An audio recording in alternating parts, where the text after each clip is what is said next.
about you, my friend, and I'll tell you all about it when I see you again. We've come a long way from where we began. Oh, I'll tell you all about it when I see you again. अस्सलाम वालेकुम। दुआ है कि आप जहाँ भी हों खुश हों और खैरियत से हों, आमीन। जैसा कि आपको टाइटल और थंबनेल से पता चल गया होगा कि मैं अपने दोस्त से मिलने के लिए एबटाबाद गई और इसके पास एक रात रुकी भी। इस सफ़र में मैं आपको अपने साथ रखती हूँ। हज से आने के बाद से जो थकावट थी, फिर रोज़मर्रा की जो रूटीन भी थी, उससे मैं उकताहट का शिकार हो गई थी, तो मुझे कुछ टाइम आउट चाहिए था। तो इस टाइम आउट के लिए मैं अपने दोस्त के पास एबटाबाद गई। आए आप भी मेरे साथ चलें। छुपा के रखे हैं हमने वो दिन, गुल्लक में बड़ी जवानी सी बचा के रखे हैं। यादों के एल्बम के वक्त के साथ साथ बढ़ते जाते हैं।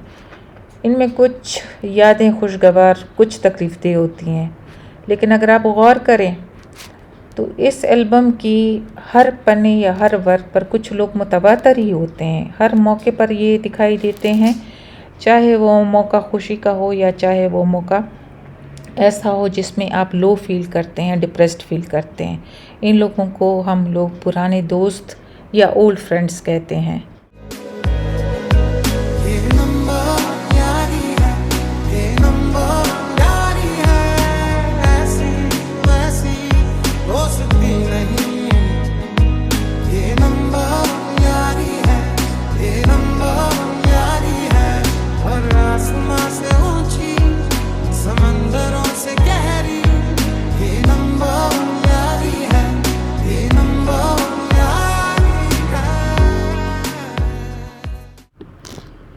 हम जितने बड़े होते जाते हैं, जितना एज करते जाते हैं, और दोस्तियों के पौधे जो हमने लगाए हुए होते हैं, इनमें से बहुत कम ऐसे होते हैं जो बड़े हो जाते हैं, पक जाते हैं और तनावर दरख्त भी बन जाते हैं। ये चंद एक होते हैं, ज़्यादा नहीं होते।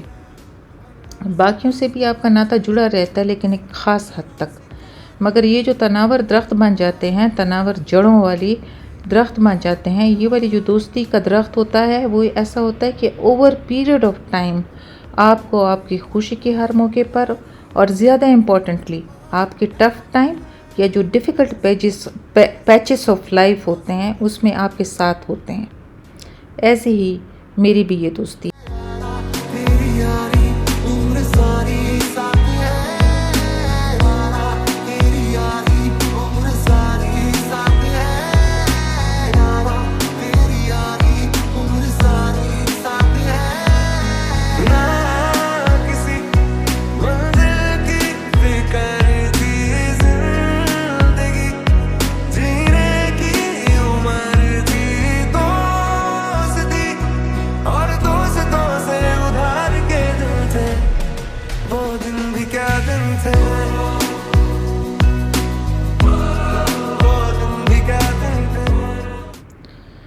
ये कुछ क्लिप्स मेरे दोस्त के घर के क्लिप्स हैं।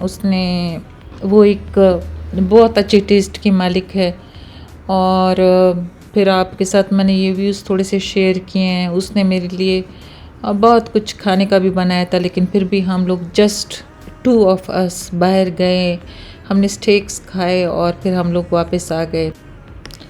ये कुछ और मनाज़र भी हैं, और हम लोगों ने रात, बल्कि हम सोए नहीं, हम लोग पूरे पीछे जो रेड रूम में गए, पिछले कई साल 25-30 साल का हम लोगों ने अहाता किया, कितना हम लोग आगे आ चुके हैं, क्या क्या चीज़ें थी जो हम लोग ओवरकम किए, हम कितनी स्ट्रांग हुए, या कितनी जगह पर हमें और भी स्ट्रेंथ की ज़रूरत है। हमने एक दूसरे की सुनी और एक दूसरे को अपनी सुनाई भी, और एक बहुत अच्छी एनर्जी और बहुत अच्छे रिचार्ज के साथ। ना सिर्फ ये कि मैं अगले दिन रुखसत हो गई, बल्कि अपनी फ्रेंड को भी मैंने कहा कि तुमने भी अब ज़रूर आना है, और जहाँ जहाँ पर मुझे लगा कि उसको अपनी लाइफ में सुधार करना चाहिए, उसको भी मैंने बहुत मोटिवेट करने की कोशिश की। ये म्यूचुअल एफर्ट होती है जो दोस्त अपने इनपुट्स करके एक दूसरे की ज़िंदगी में डालते हैं। तो ये बिल्कुल सच्ची बात है कि पुराने दोस्तों से रिकनेक्शन ही हमारी थेरेपी होती है। मैं इसको रिचार्ज भी कहती हूँ, बिल्कुल मोबाइल फ़ोन की तरह, जिसका जब चार्ज कम होने लगता है तो हम उसको प्लग में लगा लेते हैं ताकि वो रिचार्ज हो जाए। तो जब इस तरह की मीटअप्स होती हैं, फ़ोन कॉल्स होती हैं, वो अपने चंद बेहद नज़दीक लोगों के साथ, तो वो हम लोगों को एक दफ़ा फिर से मतलब जो हम थक चुके होते हैं तो हिम्मत बंधाते हैं और हम लाइफ में फिर मोटिवेटेड सा फील करते हैं। तो दोस्तियाँ जो हैं सबको बहुत इसको वैल्यू करना चाहिए, फॉर ग्रांटेड नहीं लेना चाहिए। हमारे दोस्त हमारे बिल्कुल ऐसे हैं जिस तरीके से हम अपने बहन भाइयों को इम्पोर्टेंट समझते हैं। तो ये देखें, वापसी का सफ़र है और मैं वापस जा रही हूँ।